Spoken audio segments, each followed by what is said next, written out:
El profesor Marcelo Diez cuenta con una vasta trayectoria en el ámbito educativo.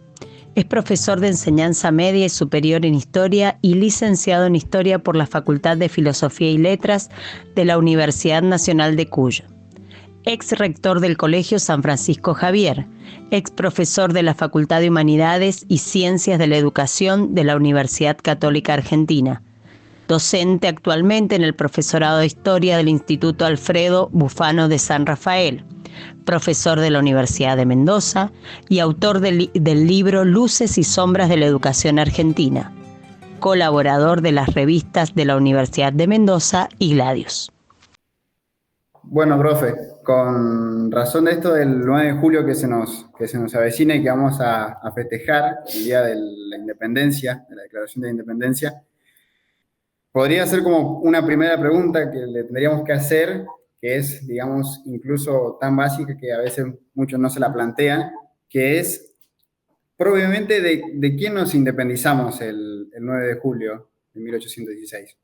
Sí, a ver, yo creo que es importante, muy importante la pregunta porque creo que hay un error generalizado, que es la idea que se ha ido forjando a lo largo del tiempo de pensar como si fuera una colonia que durante 3 siglos, o más de 3 siglos, estuvo dependiendo de una metrópoli y que después de haber sido sojuzgada y sometida durante mucho tiempo, decide liberarse, como si fuera, digamos, la liberación de una colonia al modo del siglo XIX o al modo del siglo XX. Lo cual no es exacto para nada, porque pensemos que no había ni un pueblo sojuzgado, ni unido, ni mucho menos. Más bien eran tribus dispersas que fueron llevadas a la civilización por parte de España y que se fueron forjando su historia, sus periplos, de la mano de los españoles, que ellos mismos sintieron que fueron incorporados a la civilización por parte de España, esa España que le dio la lengua, que le dio la religión, que le dio las tradiciones. Entonces no existía ni tal pueblo ni una conciencia de sometimiento para ser liberado de esa manera. La sociedad, sobre todo en sus clases dirigentes, estaba conformada por criollos, por hijos, por nietos de españoles, que eran conscientes de que eran parte de una unidad política que se llamaba España, un reino más del Imperio Español, no un país distinto, extranjero, sometido, como existe muchas veces esa idea. Y esa España gloriosa que nos dio su lengua, su religión, su filosofía, su teología, la catequesis, la enseñanza, la educación. Bueno, esa España tuvo su momento de esplendor durante la época de los Austrias y su época de decadencia a partir de la llegada de los Borbones a principios del siglo XVIII. Con los Borbones comenzó, sí, una centralización del poder, una centralización fundamentalmente administrativa, con ideas extranjeras, y entonces ya la situación comenzó a ser distinta. Ya se introdujo la idea del absolutismo, ¿no? Un absolutismo, y claro, esto venía a cambiar las tradiciones, porque la idea de absolutismo no existía hasta el siglo XVII en Europa, hasta el siglo XVIII entre nosotros, que es una idea bastante compleja, que hace referencia fundamentalmente a que el rey pasaba a dar explicaciones solamente a Dios y se eliminaban todos los cuerpos intermedios de la sociedad, que eran los que limitaban el poder del rey.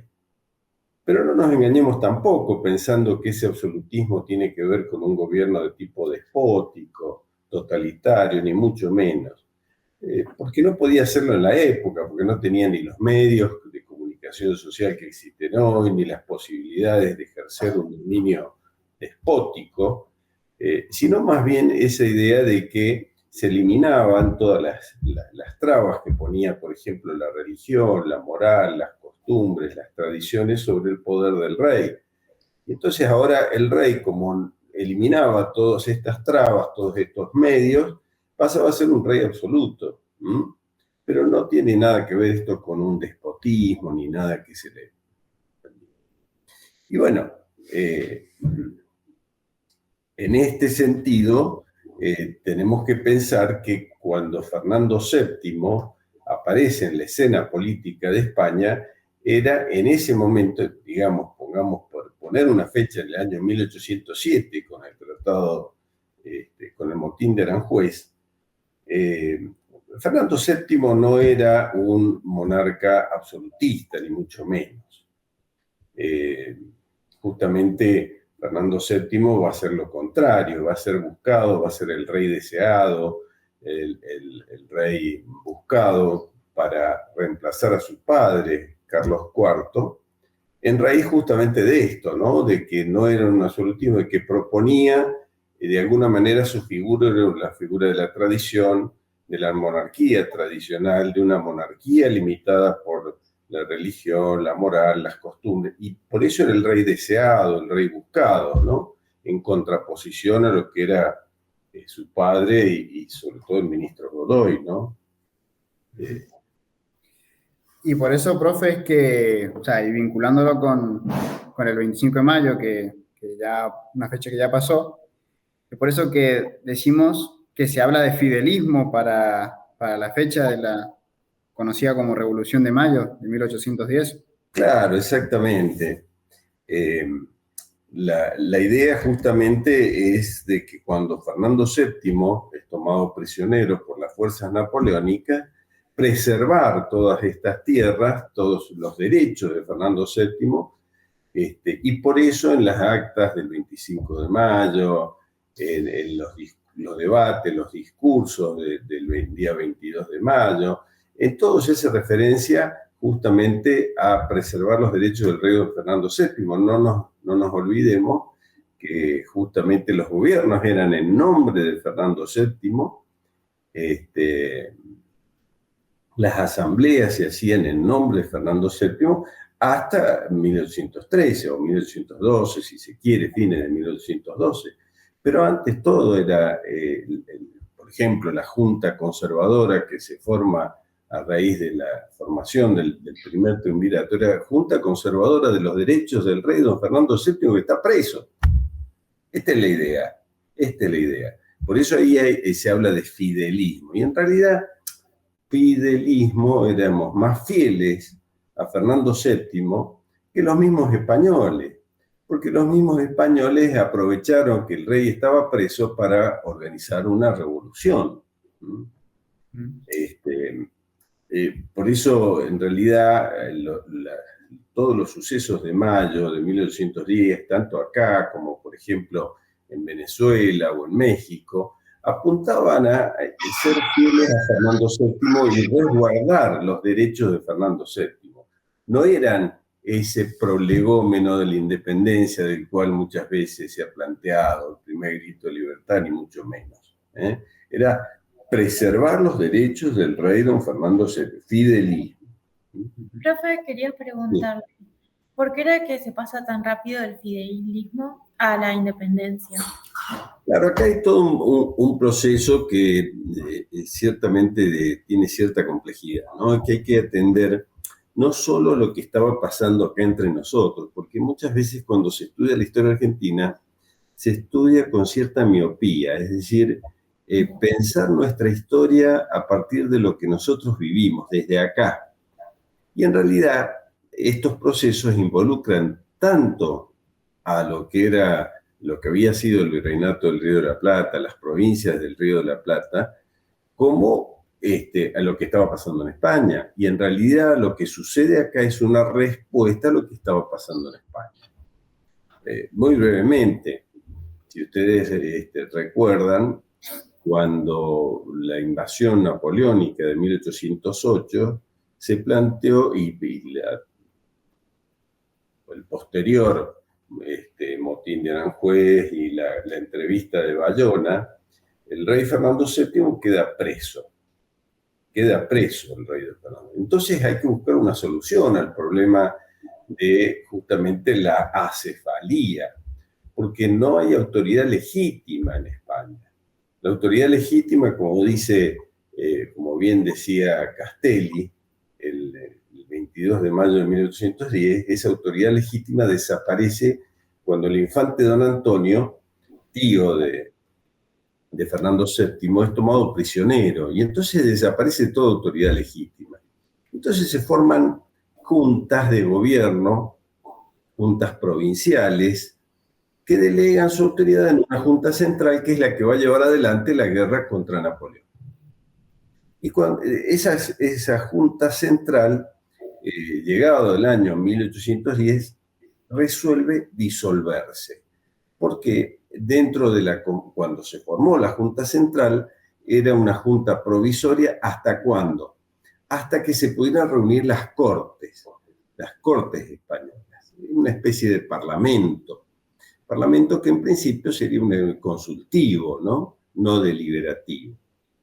Entonces, cuando los franceses fueron tomando todo el territorio español y solamente quedaba el sur, quedaba Cádiz, ahí al sur, en Andalucía, al sur de España, era la única parte del territorio que no había sido tomado por los franceses, pero los franceses iban acechando ahí un poco. La intervención inglesa ayudó a defender esos territorios de los franceses.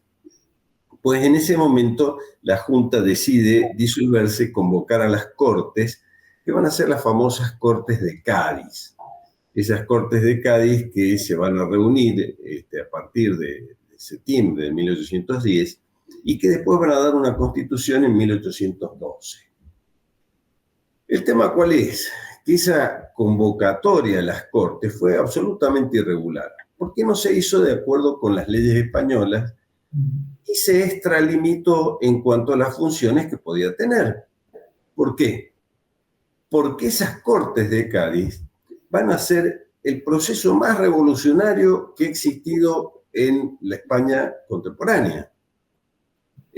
Semejante a la Revolución Francesa, muy semejante. Lo mismo que se hizo en Francia en 1789 con la Revolución, pero de modo violento, cruento, se va a hacer en Cádiz, en España, en 1812, con una constitución que no va a ser ni violenta ni persecutoria, como lo fue el caso de la Revolución Francesa, pero que es igualmente revolucionaria en cuanto a sus principios.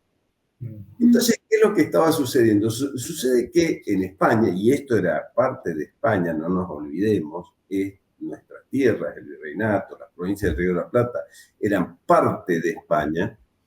Lo que está sucediendo es que a espaldas del pueblo español, que el pueblo español está luchando contra los franceses, algunos ideólogos se reúnen en Cádiz sin representación de las demás provincias, y mientras el rey está preso aprovechan para hacer la revolución más extraordinaria, más importante que ha existido en la historia de España.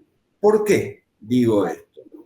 Porque lo que sucede es que se cambia, se transforma España de la soberanía real, de que el rey es verdaderamente el soberano, a un concepto de soberanía nacional o de soberanía popular, que es absolutamente revolucionario, sin contar con la anuencia, con la participación, con la aceptación del pueblo español, que no es solo Cádiz, ciertamente, que ese pueblo español verdaderamente patriota son los que están luchando contra Francia, y en cambio estos ideólogos que están en Cádiz se hacen nombrar los patriotas, como si fueran ellos los defensores de la España de siempre, de la España tradicional, y muy por el contrario, son los que hacen la revolución, insisto, de espaldas al pueblo español, y una revolución totalmente ideológica, contraria a la tradición española.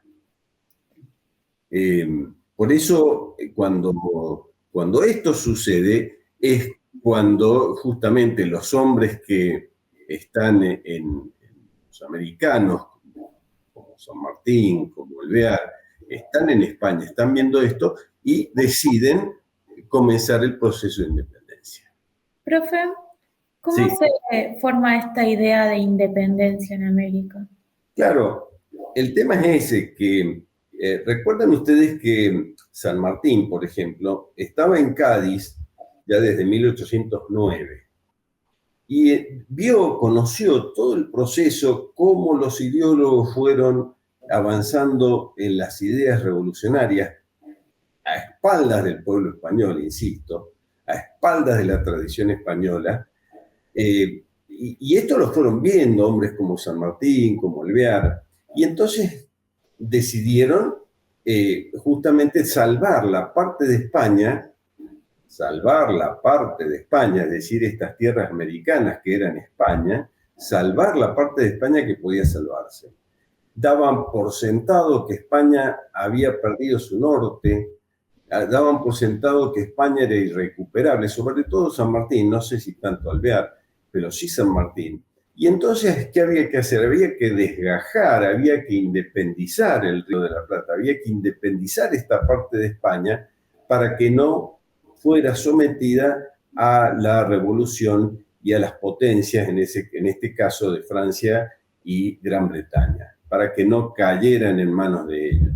Esta es la idea que fueron, fraguando, que fueron elaborando, y que, claro, obviamente esto había que hacerlo de una manera oculta, no se podía hacer a cielo abierto, porque, claro, las autoridades de las cortes de Cádiz los iban a perseguir y seguramente los iban a fusilar. Entonces tuvieron que hacerlo de modo secreto, y fue cuando San Martín renuncia al ejército español, que le va a permitir inclusive seguir utilizando el uniforme. Decide irse a Inglaterra, porque en Inglaterra no tenían vedado, acuérdense que en ese momento la dueña de los mares era Inglaterra, entonces había que ir a Inglaterra, y de Inglaterra había que ir al Río de la Plata. Había que hacerlo de un modo secreto, entonces pidió permiso para ir al Perú, un poco escondiendo las intenciones, porque si no, no lo iban a dejar venir al Río de la Plata, obviamente.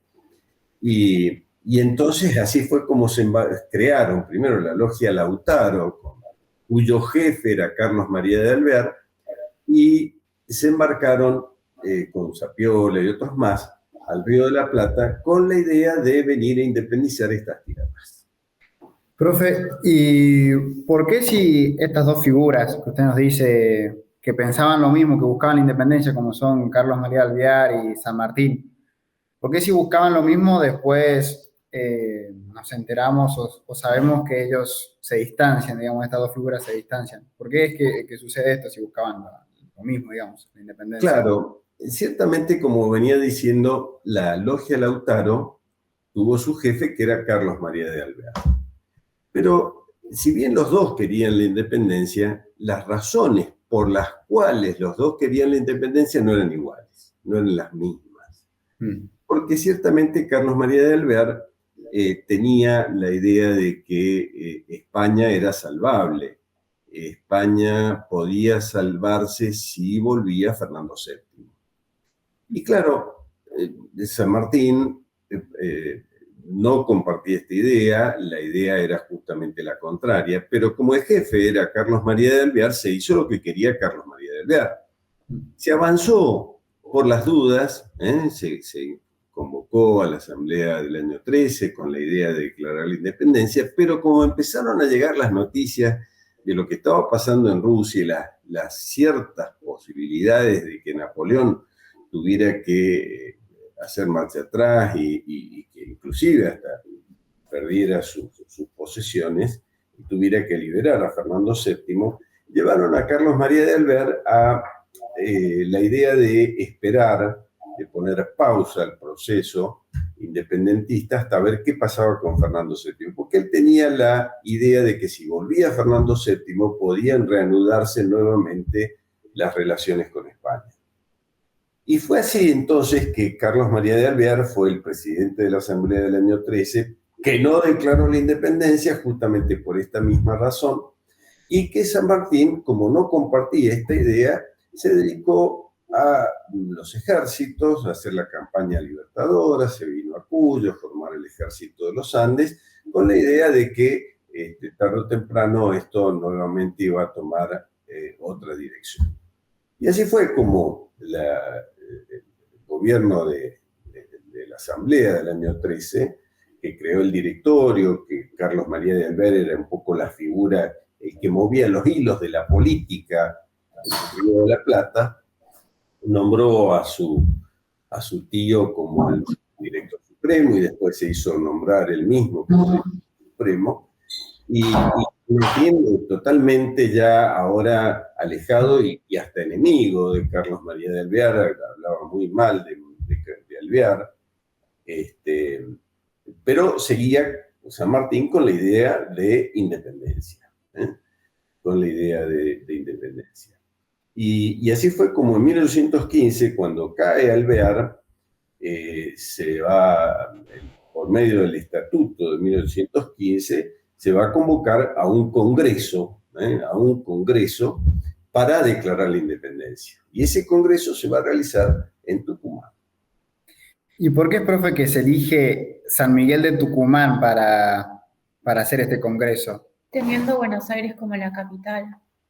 Claro, sí, la capital histórica, ciertamente, sobre todo desde la creación del Virreinato del Río de la Plata, era de Buenos Aires, pero Buenos Aires claramente estaba infestada de ideas revolucionarias. Muy rápidamente habían llegado las ideas, sobre todo con los morenistas, y siempre estuvo, justamente por ser un puerto, tenía las puertas abiertas, no solo el comercio, sino las ideas revolucionarias. Y claro, las ideas revolucionarias eran las ideas de las Cortes de Cádiz. Entonces, la idea de convocar un congreso en donde se estuviera más libre, más lejano a las ideas revolucionarias, esto hizo que van justamente a convocar el congreso en un territorio mucho más libre y ajeno a estas ideas revolucionarias, como era la ciudad de San Miguel de Tucumán. ¿Sí? Y, profe, para 1816, ¿cuál era la situación política, militar y así en general de lo que era Europa y América para esos momentos? Sí, una pequeña idea también complementaria a lo que veníamos diciendo es que los hombres que participaron del Congreso de Tucumán eran hombres ajenos a la revolución, y en buena medida fue de los congresos y asambleas de toda la primera mitad de todo el siglo XIX, fue donde hubo mayor cantidad de sacerdotes religiosos, hombres del interior, conservadores, o mejor dicho, tradicionalistas,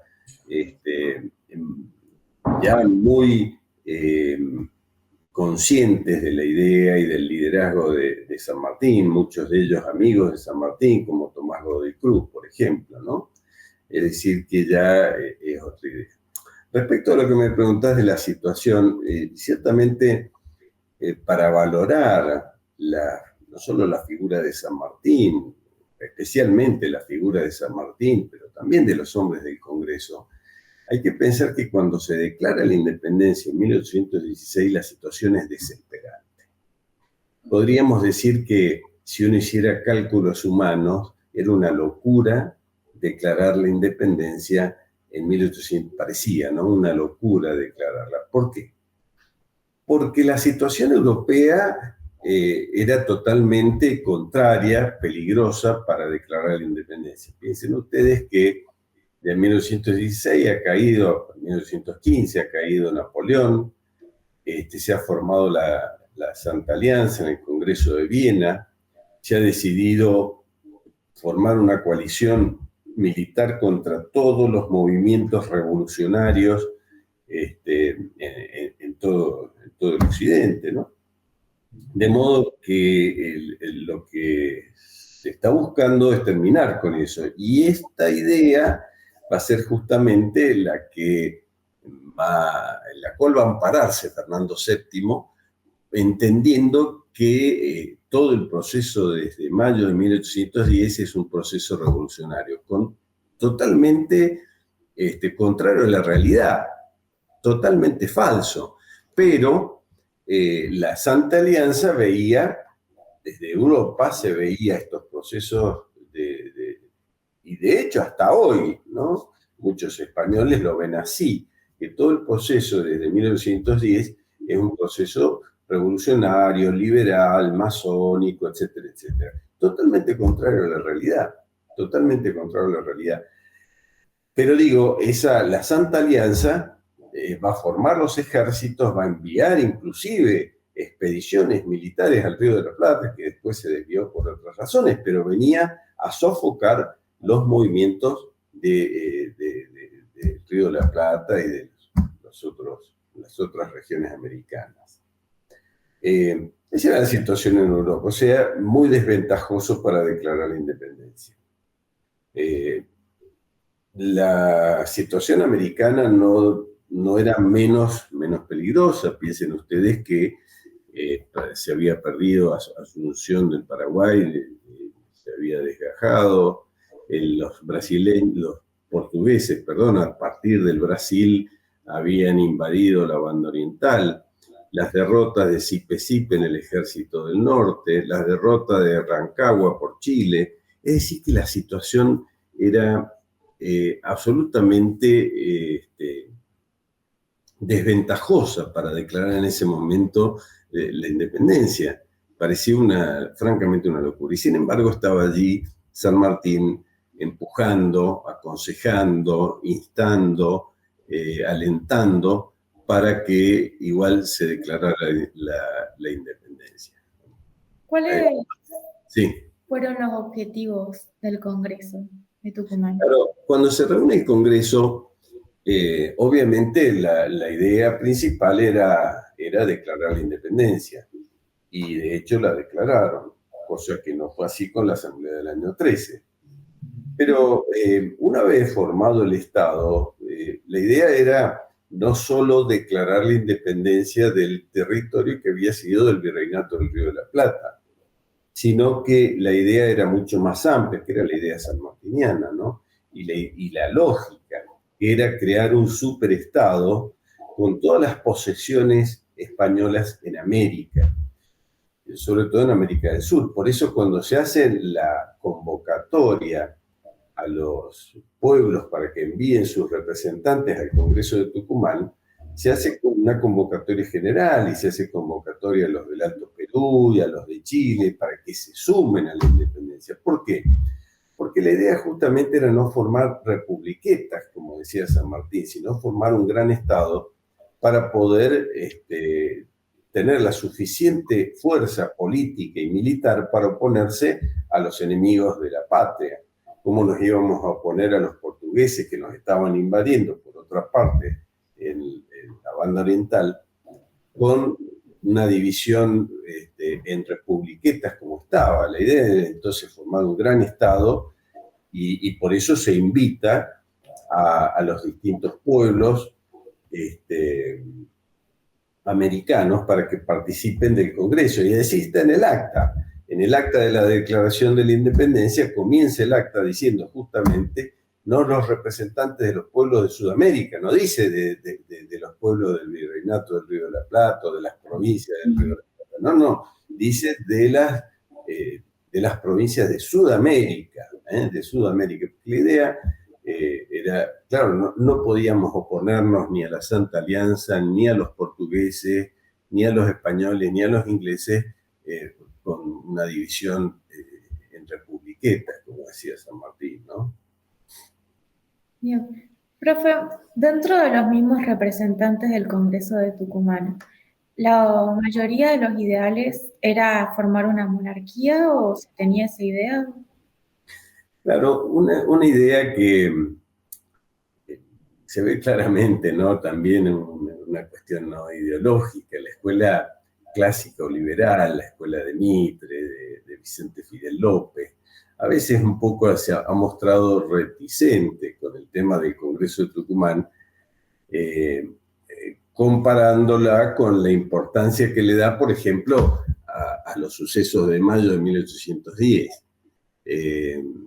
La escuela revisionista, en cambio, viene un poco a aclarar esta situación y a poner un poco de claridad. Porque mayo de 1810 ciertamente fue un acto de fidelidad a Fernando VII, pero el Congreso de Tucumán tuvo una visión doctrinaria mucho más clara por la conformación de los representantes. Yo decía recién que la mayoría de los representantes en el Congreso fueron, bueno, por supuesto, eran abogados, hombres de letras y muchos sacerdotes y religiosos, porque eran mucho más conscientes de la importancia que tenía defender la tradición y la religión. Por eso la escuela liberal tiene cierta desconfianza minimiza la importancia de la representación en el Congreso, justamente porque eran hombres de tradición y de religión. Ciertamente, la mayoría, salvo una opinión, representantes sudáñez, pero todos los demás eran partidarios de la monarquía. La idea estuvo estudiándose, barajándose, inclusive antes de la declaración de la independencia, a tal punto que días antes de la declaración de la independencia se lo llamó Belgrano. Belgrano había estado en Europa en una misión diplomática para tratar de buscar una solución y apoyos para el proceso americano. Y se le llama a Belgrano, al Congreso, a las sesiones del Congreso, para preguntarle que una vez declarada la independencia, cuál era su opinión respecto de la forma de gobierno. Y en ese momento Belgrano va a responder, dice, si en otras épocas la idea era de republicarlo todo, ahora la idea es monarquizarlo todo, la idea monárquica de gobierno. Claro, muchos autores, entre ellos, por ejemplo, Dardo Pérez Guilú, historiador, abogado mendocino, va a escribir una obrita que va a ser clásica y fundamental, que se llama justamente El monarquismo en el Congreso de Tucumán, donde se pregunta por qué la idea monárquica en el Congreso. Y va a dar una serie de razones, de las cuales la más importante a mí me parece, y es que tenemos que pensar que en 1816 la forma tradicional de gobierno había sido la forma monárquica. No existían antecedentes, y menos en estas tierras de república. Es más, seguramente ni siquiera la mayoría de la clase dirigente tenía una idea clara de lo que era una república. Por otro lado, hay que pensar, y dice Pérez Guilú, que los antecedentes mundiales de repúblicas eran totalmente ajenos a nuestra tradición y a nuestra forma de ser. Sobre todo en el caso de los Estados Unidos, que podía tomarse, si se quiere, como modelo, pero resulta que los Estados Unidos, ese modelo era inaplicable entre nosotros, porque sus tradiciones, sus costumbres anglosajonas, protestantes, no cuajaban para nada con las características de nuestro pueblo. Y la otra idea republicana, el otro ejemplo republicano, había sido la Revolución Francesa, que había terminado en el peor desastre que pudiera imaginarse, con la guillotina usada en forma sistemática, ¿no es cierto?, con sangre, con matanza, etcétera, etcétera. Entonces, pensar en una república solamente se le puede ocurrir a un ideólogo en 1816, a un hombre totalmente alejado de la realidad. Las costumbres acá eran monárquicas, la forma de gobierno era monárquica, así había sido durante siglos, y no había por qué cambiar esta idea. Pero hay otras razones más y de mucho peso. ¿Cuáles? Por ejemplo, pensemos en que nuestro enemigo en este momento, algunos nuestros enemigos, formaban gobiernos fuertes. Pensemos nosotros en Portugal, que está, insisto, invadiendo a partir de 1916 la banda oriental, y cómo se le iba a oponer con una república a una monarquía. Pensemos también que si había que tratar de frenar el apoyo que el Congreso de Viena le estaba dando a Fernando VII en contra de todos los movimientos en América, se le acababan los argumentos para apoyar a Fernando VII si aquí lo que se formaba era una monarquía. De allí entonces que los intentos monárquicos justamente van a ser varios, ¿no? Entre ellos, por ejemplo, el proyecto de Belgrano, que era de buscar un descendiente de los incas o buscar una alianza con los Braganza de Portugal, o buscar un hermano de Fernando VII, como era Francisco de Paula. Es decir, eran todos proyectos monárquicos. Por supuesto que ninguno de ellos podía cuajar. Por ejemplo, el proyecto monárquico, el proyecto incaico de Belgrano, se va a barajar en el Congreso de Tucumán, inclusive llevar la capital de Cusco. ¿Por qué era? Por una cuestión de restaurar el poder de los que habían sido despojados, los incas. No, para nada. Esto lo va a explicar muy bien Tomás Manuel de Anchorena cuando llegan las noticias a Salta del proyecto de Belgrano, el proyecto incaico. Güemes le pregunta a Tomás Manuel de Anchorena, dice, pero ¿cómo vamos a buscar a un monarca descendiente de los incas, como decía Güemes, de la casta de los chocolates? Si el único candidato que hay es un borracho que encima está preso. Y entonces ahí es cuando Tomás Manuel de Anchorena le dice, no, quédate tranquilo. La cuestión es que nosotros con esto lo que buscamos es entrar en negociaciones y tratar de soliviantarlas a los altoperuanos para que se sumen a la causa de la independencia. Algo semejante pasa con los de la Casa de Braganza. ¿Cómo nos íbamos a unir a los que nos estaban invadiendo, a nuestros tradicionales enemigos, para nombrar un rey de la Casa de Portugal para que viniera a reinar estas tierras? No, la idea cuál era, que si entramos en negociaciones, esto va a ir para larga y entonces ya vamos a ir tratando de salvarnos y vamos a mostrar ante el mundo y ante el Congreso de Viena que no somos revolucionarios ni republicanos, que justamente estamos buscando un rey. Algo semejante también es el proyecto francés, cuando se busca un candidato de la Casa de Francia para que venga a reinar sobre estas tierras.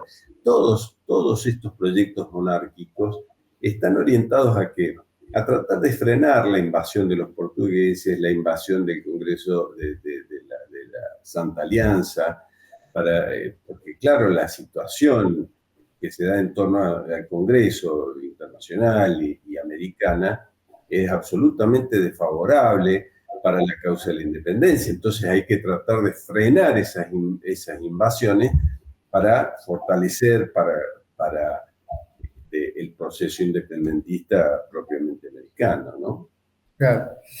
Y bueno, profe, como para ir cerrando, digamos, ¿qué cosa nos podría recomendar usted ahora para la actualidad? Y si se puede, digamos, más en concreto, enmarcado todo en un arquetipo, ¿qué cosas podemos nosotros transmitir a los chicos ahora, por ejemplo, con relación al acto que se viene el 9 de julio? ¿Qué enseñanza, qué arquetipo le podemos...? Sí, miren,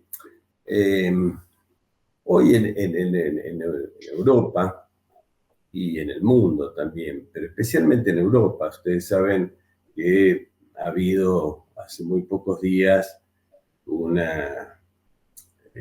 elecciones para representantes de la Unión Europea. Y el gran tema que se está debatiendo en Europa es si globalismo o las naciones. Es decir, si las naciones o los globalistas y los soberanistas, ¿no? Es decir, aquellos que sostienen que hay que someter las naciones, que lo importante es lo global, las imposiciones del gobierno mundial, de la Organización Mundial de la Salud, de las Naciones Unidas, con todo su programa, la Agenda 2030, el lobby gay, el matrimonio homosexual, el laicismo exacerbado, todas estas ideas que se dan en el globalismo, o salvar la soberanía de las naciones, es decir, la vieja idea de la independencia. Debemos ser independientes, claro, en un mundo justamente que está atentando contra nuestras tradiciones, contra nuestras costumbres, contra nuestra forma de construir nuestro futuro. Hay que justamente rescatar esta idea de la independencia, ¿no? Hoy tan vigente quizás como en 1816, tan vigente como en 1816. Hay que rescatar lo nuestro, hay que sostener lo nuestro, porque si no vamos a terminar sometidos a una religión universal, a un gobierno mundial, a una tiranía mundial, que por supuesto va a ser imposible resguardarse, ¿no es cierto?, de todo esto. Bueno, profe. Muchas gracias. Bueno, muy bien, muchas gracias. Mucho tiempo y bueno, espero que esté muy bien, profe. Bueno, muy bien, gracias a ustedes. Chao, hasta luego. Nos vemos. Chao.